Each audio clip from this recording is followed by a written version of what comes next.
All right, Friday morning, Chase Senior's in the house. Niners take on Carolina Monday night. Kyle's talking later today. We got a lot to get to. Let's go.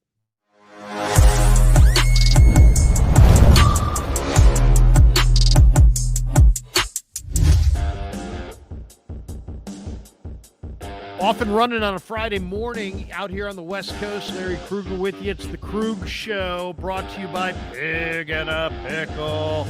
And our guest today, of course, Chase Senior, the star of Chat Sports Niners coverage. He's with us. And, of course, we're brought to you by Sleeper as well as Habas Law. Thanks to our sponsors. We're off and running, and Niners take on Carolina on Monday night. And, Chase, why don't we just jump right into it? If the 49er defense a major problem, a minor problem, or not a problem? Against Arizona last week, you could argue that the Cardinals shot themselves in the foot. They had 17 penalties. The Niners against the Rams blitzed 55% of the time. Robert Saleh had a totally different plan this last week. He only blitzed about 5 or 6 times all day, did not blitz a lot. 49er defense really didn't stop Arizona. I mean, Brissett just did pretty much whatever he wanted.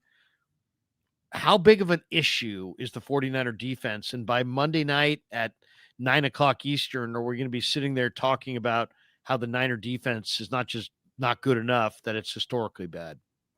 I think it's one of those units that is extremely well coached by Robert Saleh, and he also has some really good positional coaches under him, but they're so short on personnel and they lack a pass rush that in some games they're going to play really well when the blitzes get home. Other games, they're really going to struggle. If the secondary can improve a little bit, I think that'll do wonders for this team. It's a young group that hopefully gets better with time. But because of the lack of pass rush, I just think that this is a unit that, especially against really good teams, when they can't get home and get after the quarterback, that's when they're going to get exposed. And the thing about blitzing is that obviously it leaves you with fewer numbers on the back end. If those blitzes do work and they are effective, you can obviously disrupt that offense.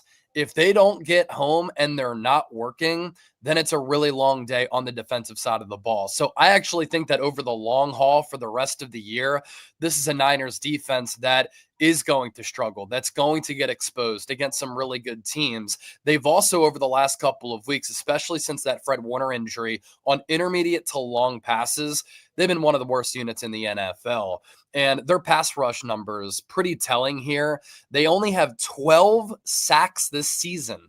It's 32nd in the NFL, and their second best sack producer, Nick Bosa, Larry, he has not played since week 3.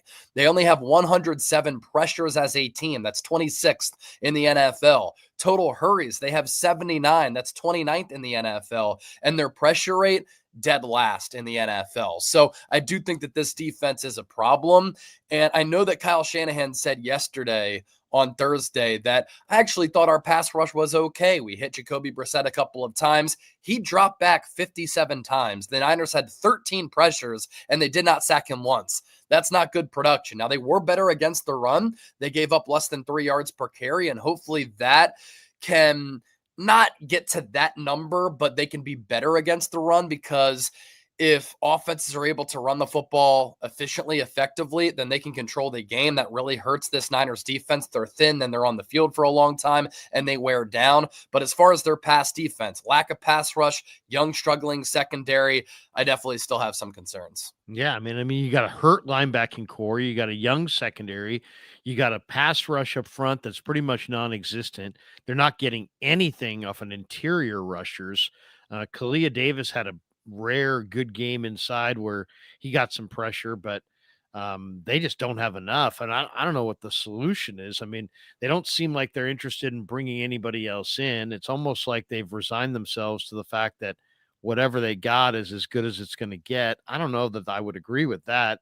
I think you got to keep looking. I think you got to keep bringing guys in. I mean, they're woefully short there. And it's like, it's time to get creative. I mean, Nick Martin had 7.5 career sacks at Oak State. He has got 4.5 speed. He's 230 pounds and he's relatively fresh. Get this guy in a sub package and run him at the quarterback. I mean, It's not that complicated. get an extra linebacker on the field, take a defensive lineman off the field, and run that guy at the quarterback. I mean, the fact that we're at week 12 and their pass rush has been such horse shit for weeks and they haven't tried any of this makes me think that, I mean, what the heck's going on here? I mean, it's like you're gonna do the same thing every week and hope for different results. This week we're sending extra guys. Next week we're trying to get it done with 4. You're not getting it done with 4, with 5, with 6. You're not getting it done. So it's like to just keep doing the same thing with the same guys. It's like, cut somebody and sign somebody. I mean, change up your mix, do something. I mean, it's like I want to start seeing some wrinkles here because you don't get rushed for a week or 2 or 3. Okay, fine. But you go week after week after week with no rush. I mean, and you don't do anything creative to try to create something else. I got to start asking, are we doing everything in our power to try to create this rush that doesn't exist? Right now, it's not happening. These guys are getting wired to the blockers. They're not getting, 67, was it 57 dropbacks and not one sack? Not one sack. Yeah. And 13 13 pressures for the game. Pressures are loosely defined. I mean, it's that's not a lot of pressures. And if you took away Bryce Huff, I can't even imagine what the heck the thing would look like. What do you think? I mean, I would say use Nick Martin as some kind of a pass rushing, gimmick here, and just run him at the quarterback. I mean, I don't understand why that's such a hard thing to like try out. It seems like it should be pretty easy to do, and they act like it's like an impossibility. Well, this is why you and I were pounding the table going into the NFL trade deadline saying the Niners need to make a move or moves for a pass rusher. And some people might say, look, the Niners didn't want to give up any future draft capital. Why would you give up a 1 or a 2? You could have given up a 3rd round pick. You could have given up a 4th round pick. You could have given up picks in the future as well. What you needed desperately was help along the defensive line. This is a team that is now 7-4 on the year. They're the number 7 seed in the NFC.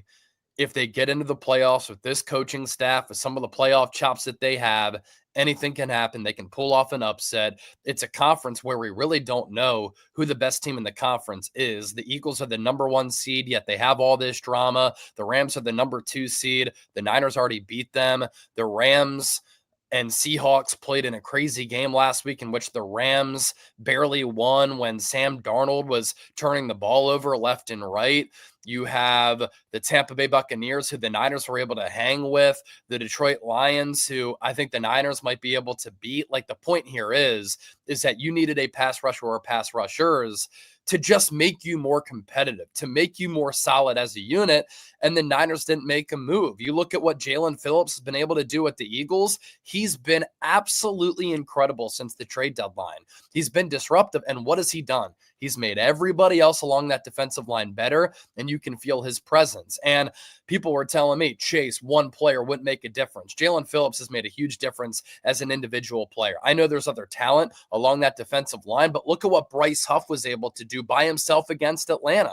Look at what Bryce Huff was able to do with some more talent around him. He was able to be a really disruptive player. And I know the Niners made that move for Keion White. They added Cleveland Ferrell to the practice squad, now the active roster, but then he was a healthy scratch on Sunday. I didn't get that.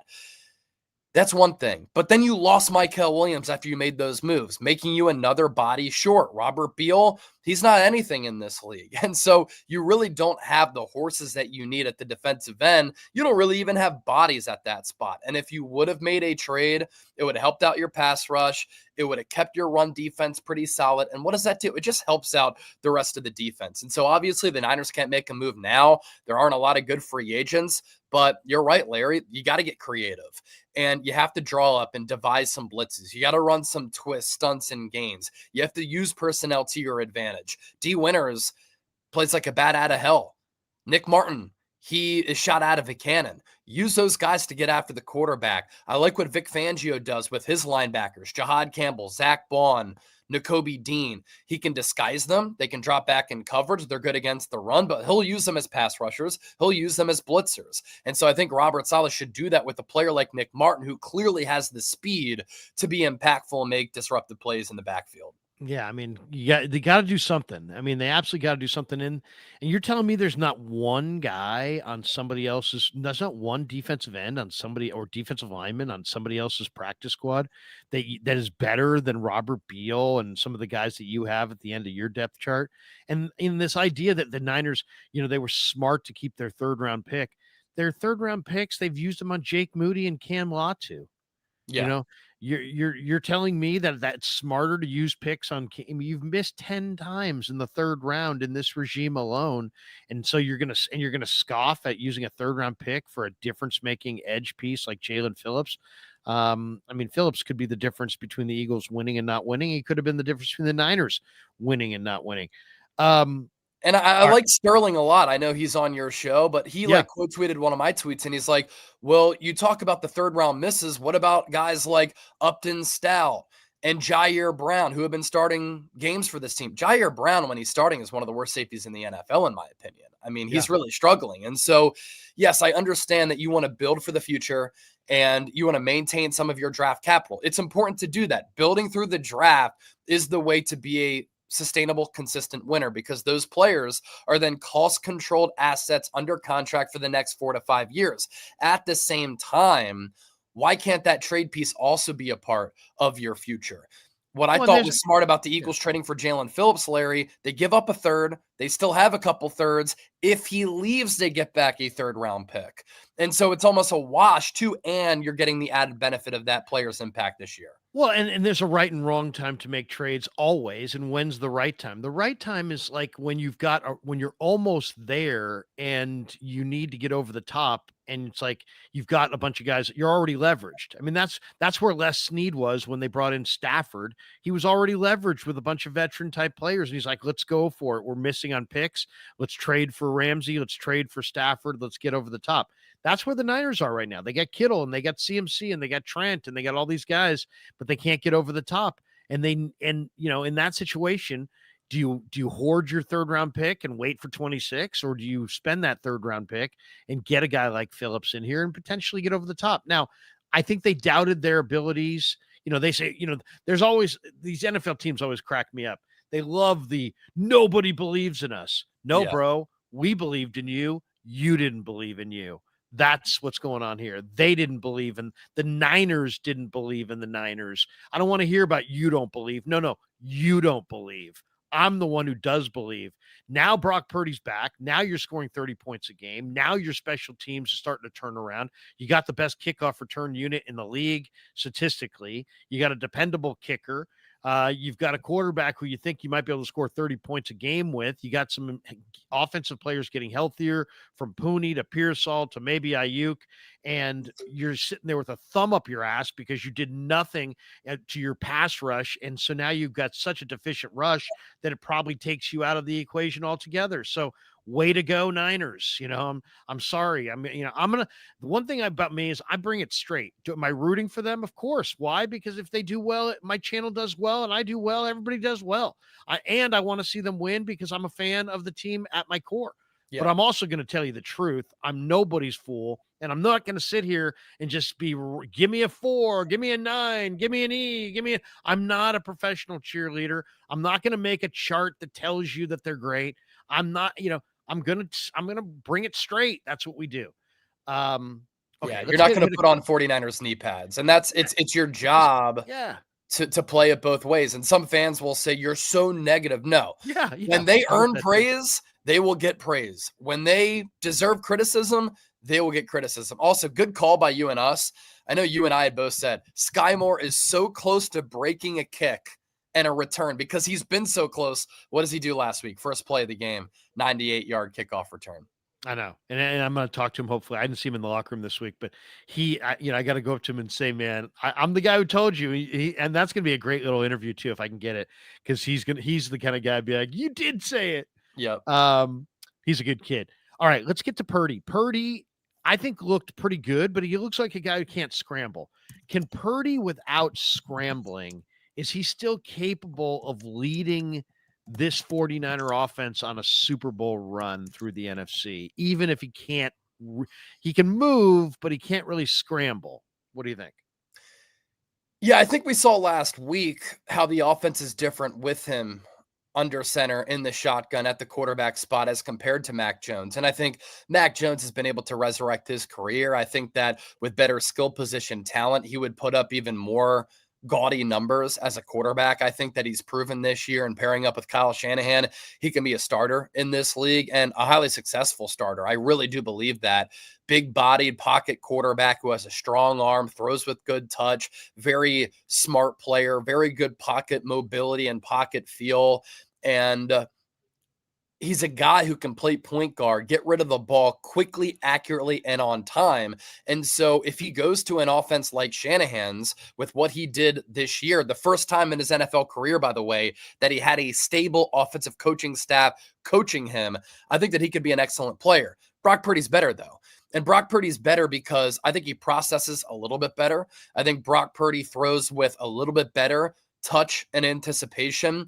Brock Purdy, I think, runs the offense a little bit better. You saw that Christian McCaffrey, after that receiving touchdown that he had when he was wide open, comes to the sideline. He's pointing at his helmet to Brock Purdy saying, "You saw something. You made that play happen." Then CMC on the bench to Brian Robinson said, "It's a small thing, but it's a big thing." And he's pointing to and referencing Brock Purdy's high IQ as a football player, especially in this system. Lastly, obviously, it's the mobility for Purdy that makes him more dynamic than Mac Jones, because Mac Jones is really just a statue in the pocket. Now, again, that pocket mobility is good. We saw it a couple of weeks ago in that loss to the Rams, where nothing's really there. The pocket starts to collapse, and so he climbs up, he gets to his left and throws that touchdown in the end zone, I think, to Luke Farrell. That was a really good play. But Purdy can create with his feet and legs out of structure. Purdy can pick up chunks of yardage with his feet as well. And I just think that he has such a great rapport with guys like George Kittle. I mean, since George Kittle and Brock Purdy teamed up in 2022, they have been on fire as far as touchdown production. Purdy comes back in after having not played since week 4, 2 touchdowns for Kittle, and Kittle looks exceptional once again. Purdy's connection with Christian McCaffrey, ground-wise, in the air, it's there. We saw Jawan Jennings make some big plays downfield. What happened last year when JJ was Purdy's number 1? You saw that connection really yield very good results. A breakout player that I think is going to have a big game against Carolina, Ricky Pearsall. Statistically, he didn't do a lot against Arizona. You look back at the tape, though, his route running was slick. It was silky smooth, and he got open multiple times downfield, but the protection didn't hold up, or Brock Purdy went another way. Their connection has also been good.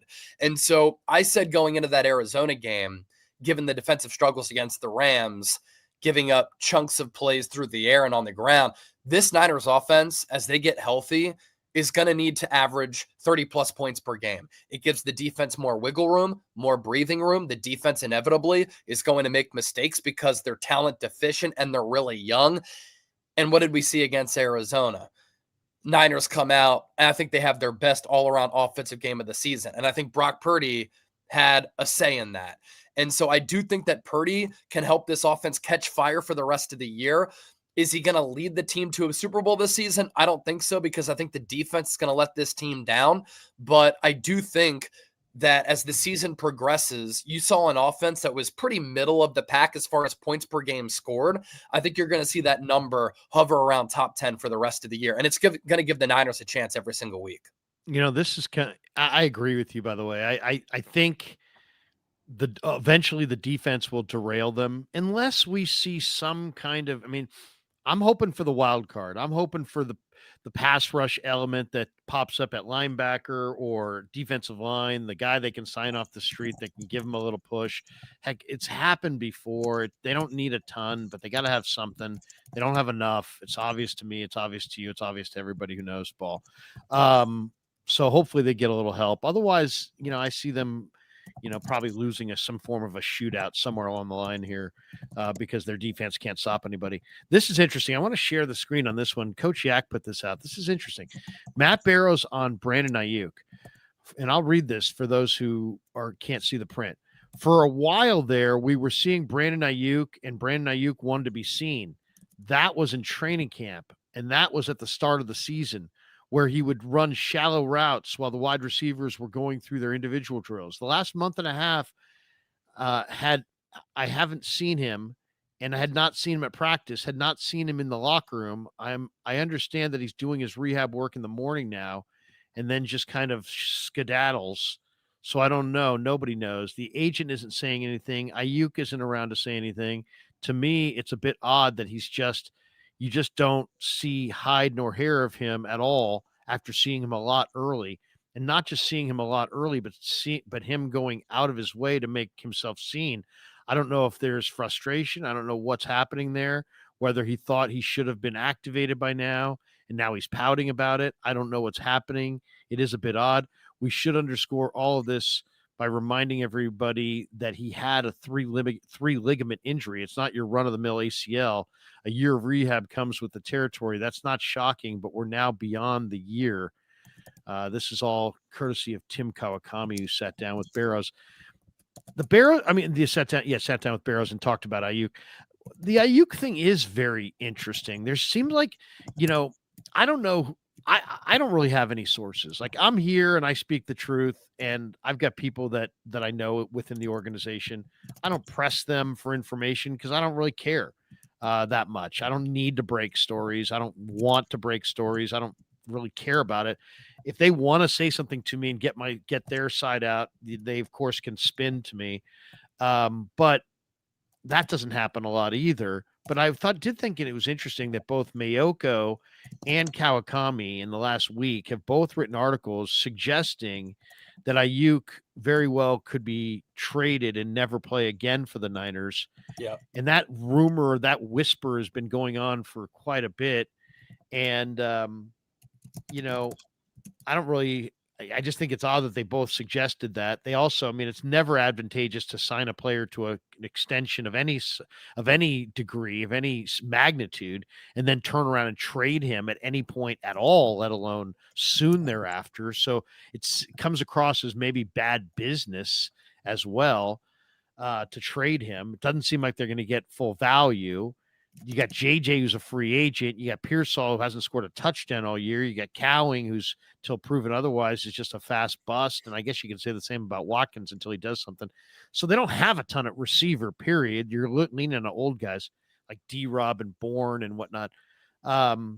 So, they have all the reason in the world to make Ayuk their foundation and their future, but it does sound like it's like the relationship's coming to an end. What's your make on this? I'm here at the same practices that Matt is, and I saw a lot of Ayuk early, and he seemed to like want to, kind of be seen, and like he's like, well, let me show you that I'm running well.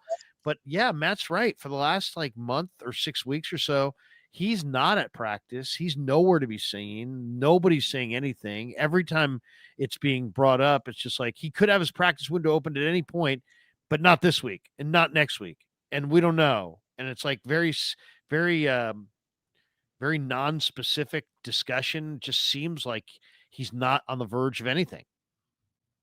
This is very mysterious. And I'm like you. I think you and I are broadcasters. We are content creators. I've worked in television, radio, podcasting. Obviously, you've had a legendary radio career, and now you have a highly successful YouTube channel. You and I are thriving in the digital space. I never want to be an Adam Schefter or an Ian Rappaport or an Adrian Wojnarowski and be a newsbreaker in this space. I want to be able to share my insights, analysis, and opinions. But I think you and I, when we have some sources, we will pass along that information. The other night, I spoke with somebody who has worked as a physical therapist for multiple NFL teams, and I passed along some reporting on what other people in NFL circles who are physical therapists, strength and conditioning coaches, have said about what the Niners do. And they said that it's different and that could be leading to a lot of injuries. And I had some reporting a couple of years ago on the Brandon Aiyuk stuff going into that offseason when he was looking for a contract. That reporting ended up being true. And some people will say, according to who? Sources, bro. It's like, I'm not going to waste my time. When I have some fucking information, I'm going to pass it along. All right. So I don't have any intel on this.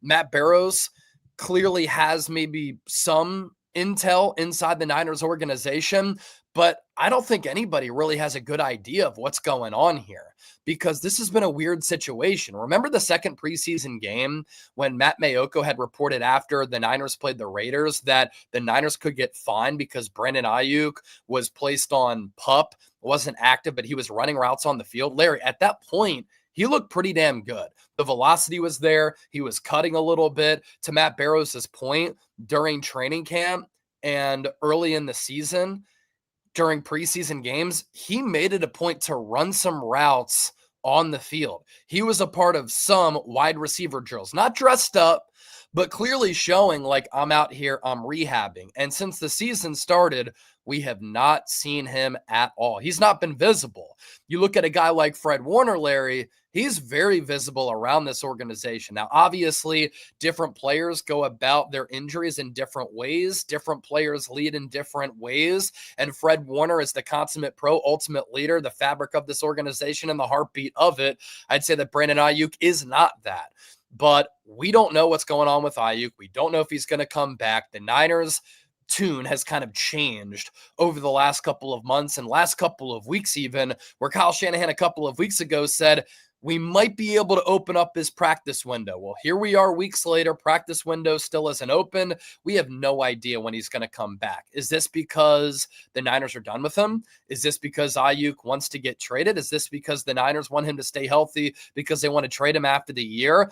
Is this because he suffered 3 tears inside that knee and it was an absolutely brutal and devastating knee injury and it's taking him a little while to come back? Also, remember that he suffered that injury week 7 of last year. I think it was like October 17th or something like that, but he didn't get surgery until a couple weeks later. So we're right about at the year mark of that surgery.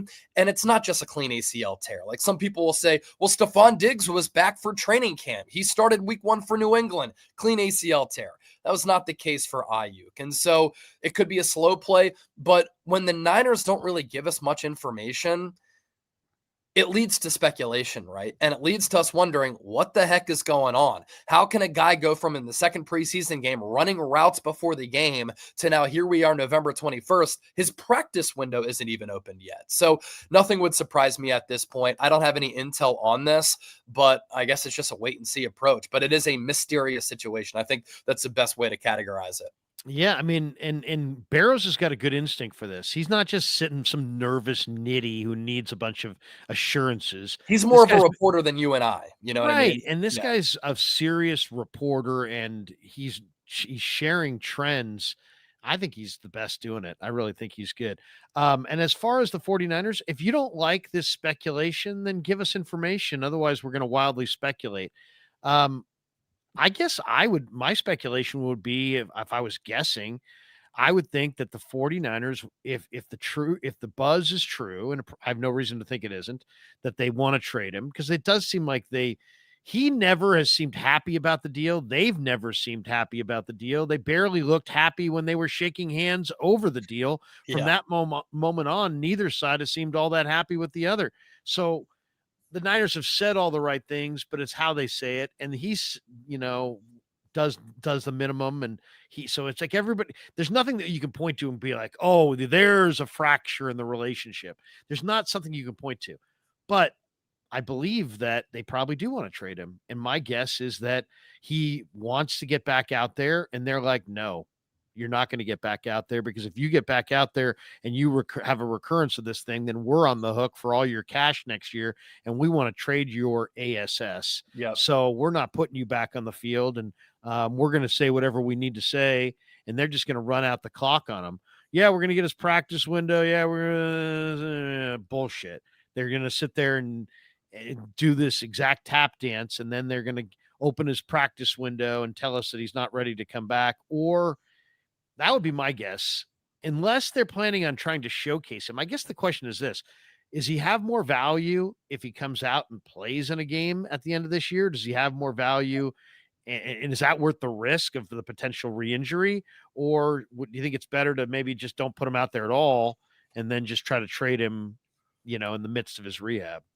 I want to put him out there because I want to see what he can do with this offense. And Yeah. if this relationship between BA and the Niners is fractured or damaged, if they can somehow work it out, I'm really intrigued by a Brandon Aiyuk, Ricky Pearsall 1-2 punch at the wide receiver spot because they're both man beaters. They can both beat zone. They're pretty explosive after the catch, taking the top off of the defense. They're great route runners with excellent footwork. I mean, if you were to put together some of the top wide receivers in the game who have some of the cleanest footwork with the get off, getting in and out of cuts, being able to cross DBs up like Allen Iverson back in the day, Pearsall and Aiyuk would be in that bucket of players who are really special as just route technicians. And so I want to see him on the field to see what he looks like in this offense. But also, if you do want to trade him, I don't know if a team's going to want to trade BA when they don't know what he looks like coming off that knee injury. That is a major unknown with that contract. But if you play him, he produces, he puts up numbers, he looks good, he looks healthy, then teams will say, this is a guy who was an all-pro his last full season in 2023, who after he got drafted in 2020, got better and better and better each year, where he put together 2 back-to-back 1,000-yard seasons consecutively in 2022 and 2023. He got to a point where when he was an all-pro, he was a top 10 wide receiver in the game. And so he stays healthy, he produces, he plays. If you want to trade him, you can kind of reset the financial clock at wide receiver, get rid of that contract. You're going to have to eat some dead money because of the nature of that contract. That's the reality of it. But over the long haul, you'll be able to save some cash. You increase his trade value, and maybe you can get back, I don't know, a 3rd-round pick for BA. I think that could be an avenue in which the Niners explore if this relationship is fractured. Couple last thoughts before we call it quits. 49er football season is presented by Sleeper, the fastest growing fantasy platform in the world. It's a one-stop shop. You get blazing fast news, real-time stats, group chat, season-long leagues, and of course, Sleeper picks for daily fantasy. Use promo code Larry. Sleeper will match your first deposit up to $100. Links in the description. Terms and conditions do apply. Of course, we're brought to you by Pig and a Pickle. I'll be at Pig and a Pickle on December 7th for our meet and greet. Stop by, say hello, get some barbecue, have some brisket, have a few beers, watch some ball, be there during the bye week. December 7th, stop by with your significant other and let her do some Christmas shopping while you hang out and talk some ball. Or maybe she wants to hang out and talk ball and you can do the shopping. I don't care what you are, what your situation is. Just show up at Pig and a Pickle. We'll be welcoming there to you. We have some prizes to give away as well, including a signed Ricky Pearsall mini helmet that will be given away, signed by Ricky Pearsall. I didn't get him to sign it because he probably wouldn't sign it for me. I'm kind of bashing him, but somebody got it signed, and Anthony Catania from Sharp Corners Sports Cards and Collectibles has donated it, and we're going to give it away. All right, couple thoughts before we bolt for the door. Matt Gay in, Eddie Pinheiro out. John Lynch said this morning on KMBR, we call him Eddie Money, which is awesome for the former rocker, who's a Bay Area guy, by the way. And what do you think? Matt Gay, I mean, yeah, he's got experience. Yeah, he's kicked in a Super Bowl. Yeah, they know him and everybody knows him. But I mean, does anybody looking at the way this guy's kicking? He's made 13 kicks. He's missed 6. This guy's making 68%. There had to be better guys out there as far as guys who have better numbers this year, but they love their experience, and Boyer liked him, and he knows Larry Izzo. Izzo talked him up, and now Matt Gay is here. What do you think of it? Yeah, so I mean, obviously not a lot of options left remaining at this point of the year. The best kickers are scooped up. The Niners did have an opportunity to do the funniest thing in the world where they could have brought back Jake Moody. I kid. Obviously, that was never going to happen. I probably would have gone with Anders Carlson. Now, I know Anders Carlson in his career has also had a lot of struggles. He's only connected on 83.3% of his kicks. But when he was with the Niners back in 2024, I thought Carlson played and kicked very well. Perfect. Yeah. He was 5 for 5 on his field goal makes and attempts. He was 2 for 2 from 50 plus, 2 for 2 on kicks of 40 to 49. He kicked in 2 games with the Niners. He was 3 of 4 on his extra points. Sometimes with kickers, it is just so mental. And sometimes with one team, it doesn't work out, like Jake Moody. He goes to the Bears, and Jake Moody was hitting draws. He was hitting fades. He was hitting clutch kicks in the rain. He was great. With Anders Carlson, had a lot of expectations for him going into the NFL after he kicked at Auburn. Didn't work out with some other teams, especially Green Bay. Had some critical misses against the Niners in that rainy playoff game a couple of years ago. But with the Niners, it worked out. Eddie Pinheiro, he'd been let go by a lot of different teams, comes to the Niners, 22 of 22. And the guy's got some fire and confidence, some swagger at that kicker spot. I kind of nicknamed him Eddie Dinero Pinheiro because, to John Lynch's point, he's been absolutely money. So with Matt Gay, he's accomplished. When he was with the Rams back in 2021, he was elite during that Super Bowl season. He was 32 of 34, 94% field goal rate. He was 4 of 5 on kicks of 50 plus. He was really good throughout the playoffs, 7 of 8 on kicks of 40 to 49 yards, 15 of 15, 30 to 39, and he was a Pro Bowler that year. The last 2 years, though, he's really struggled, especially on deep kicks. Last year with Indy, 3 of 9 from 50 and longer. This year, 4 of 9 with Washington on kicks of 50 or more yards. I think what the Niners do like, Larry, is that the last 2 years he has not missed an extra point, so they know they can at least rely on him there to not miss some gimmies, which could serve as obviously a critical point here and there and serve as a momentum changer. Last year with Indy, 33 of 33 on his point afters. This year, 22 of 22. Now, inside 50, he's been pretty good for the most part. But hopefully this injury for Pinheiro doesn't last a long time. 1, because he's been great. 2, I think he can be the kicker for the Niners in the future. 3, they played in a lot of close games, and Pinheiro has been the difference in some of those close games. And hopefully Matt Gay doesn't result in the Niners being on the other side of some of those close wins. Couple last ones before we say goodbye. Shootout or low-scoring game Monday night? What are you expecting? I mean, we saw Green Bay and Carolina. That game at Lambeau was a very low-scoring game, and Carolina, at times, it seems like, can fire a decent defensive effort. They've got Derek Brown. They've got some good young DBs. I think Chow Smith-Wade's a hell of a nickel corner. They've J.C. Horn's a hell of a talent, former first-round pick. They're not very good at linebacker, but what kind of game do you anticipate? I mean, they're coming off Tet McMillan's best game, Bryce Young's best game. Is this thing Niners defense doesn't look good? Is this going to be a high scoring shootout Monday night, or do you think maybe go with the lower scoring game? I'll tell you this, going through and combing through some of the numbers for Carolina, it's insane that they have 6 wins this year. And so in the future, if Dave Canales gets himself a legitimate quarterback, look out. Because this Panthers team has been competitive despite struggling at quarterback. Bryce Young has not been good this year. And like the Niners, they have one of the worst pass rushes in the NFL. Now, Tet McMillan, a stud. Kyle Shanahan spoke glowingly of him this week, called him a baller, and said that he's a stud. And he's 6'4", well over 200 pounds. He's coming off a great game, and already this year, he has more than 700 yards, and he looks to be every bit of a number 1 wideout. If they can get better production from Xavier Legette, who's kind of bordering on being a bust, that could be a really physically imposing 1-2 punch out wide receiver. Their offense runs through and leans on Rico Dowdle, the former Cowboy. He's had a couple of huge games this year. So the Niners' run defense is going to have to be superb in this game, because if Carolina is able to control the clock and run it, I just don't like the Niners' chances of being able to stop Carolina. I will say this. I think we see some points in this game. You kind of referenced that in your question, and this is why. The Niners' pass rush, 32nd in sacks, 26 in total pressures, 29th in total hurries, 32nd in pressure rate. The Panthers' pass rush, it's almost as bad, if not worse, than the Niners. 28th in sacks, 30th in total pressures, 25th in hurries, 31st in pressure rate. So if you are somebody who loves watching pass rushers get after the quarterback and hunt all night long, this is not going to be the game for you. If you like quarterbacks like Brock Purdy and Bryce Young being able to survey and go through their progressions, drop back and not get pressured all that much, that's why I think we could see some points in this game. Yeah, I mean, I'm going for points. I'm going to say Niners 35-31. Without Bosa, the Niners have 3 sacks in their last 4 games, and in those 4 games, they're giving up 28.5 points per game during that stretch. Yeah, the over-under's in the high 40s, and the Niners are 7-point favorites. I couldn't believe it. I know. I'm going to say 35-28 in an old-fashioned shootout.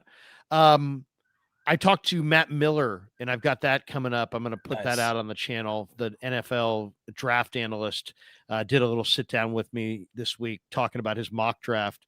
So we got into some of the college guys, and it's made me look ahead to the draft a little bit. And I know that I'm kind of asking you a question that I'm not giving you any time to prepare, which isn't fair. But I know you're a smart guy and you watch a lot of ball.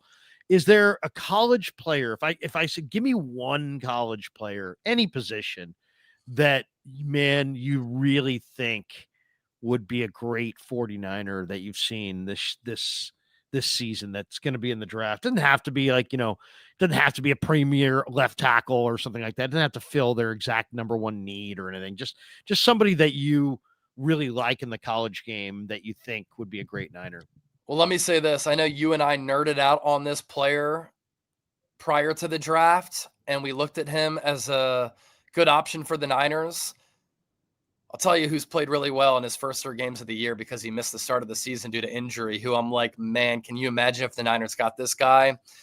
Walter Nolan's been damn good for Arizona.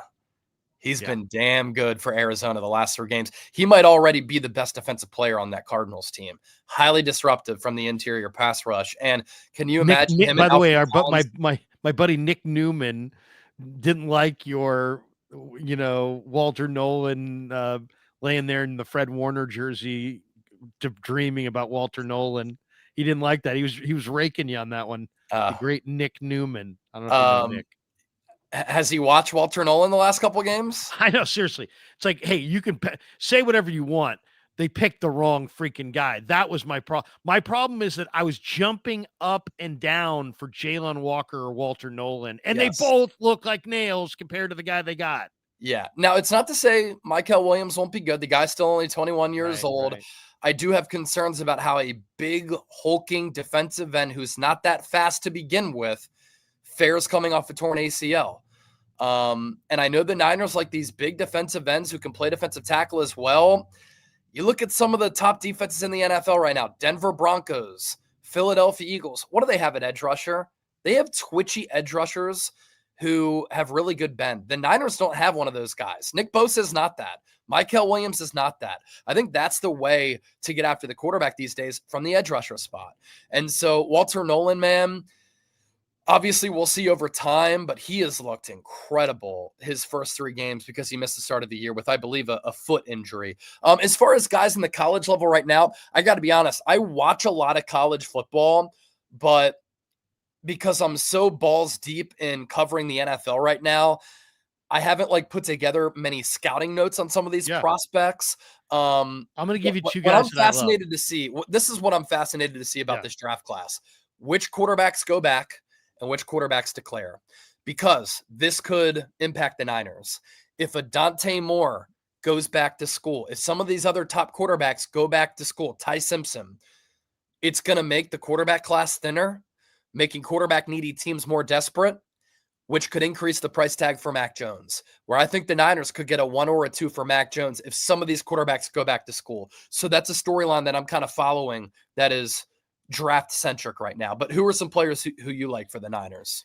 Well, there's 2 guys on Bama, and it's funny because I mentioned to Matt Miller, I said, hey, I was asking him, I didn't want to take too much of his time, but I wanted to ask him about the offensive tackles, what he thought of them, how many were going in round 1, that, because I think a lot of Niner fans want to know that. Then I asked him about the guy the Ohio State defensive tackle that he mocked to the Niners, and we talked about the Niners defensive line.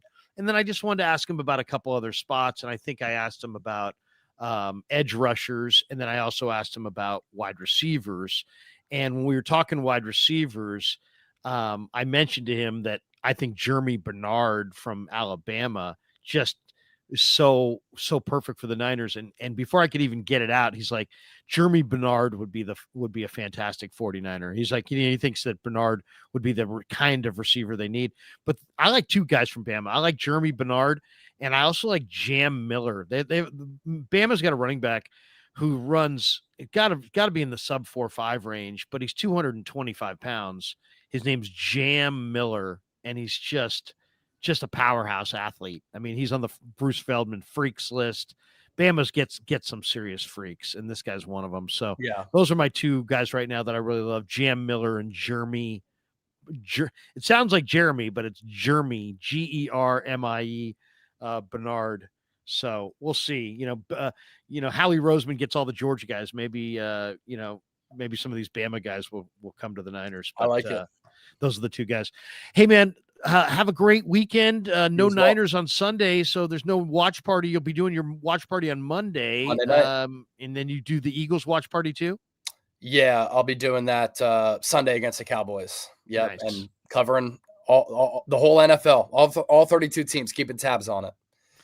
Sounds good, dude. Have a great. If I don't, we won't go next week because we've got Thanksgiving. So I just want to say, right. man, I've got a Black Friday game anyway. That's fine. yeah, Yeah. yeah. Happy Thanksgiving to you and your family, man. And it's been awesome to work with you this year, and we're really enjoying the streams. And we should tell people before we get out of here, we've got a couple supers, and let me just get them before we go. Here we go. And of course, they're brought to you by Habas Law, and here they are. We've got this one. Regarding your hesitation trading Jones to Minnesota instead of a pick, Lynch will screw up and trade Jones for Addison. I'll tell you, Addison is a nice player. Joseph Ernberg, you two are the goats of Niner YouTube. Carolina, 42-15. Oh, my God. Let's go. SFBB, been listening to every show the past 2 years. Thanks for putting so much content out there. Dub C for life. Thank you. And this one, last one. Ernberg, Eagles, Rams house, Hawks house. Ernberg, always super negative. Anyway, for Chase, I'm Larry. Have a great Friday, everybody. Chase, always appreciate you. I'm just looking for the escape hatch. Where is it? There it is. Have a good one, man. Peace. Yeah. Never met a man I've been scared of. Careful. You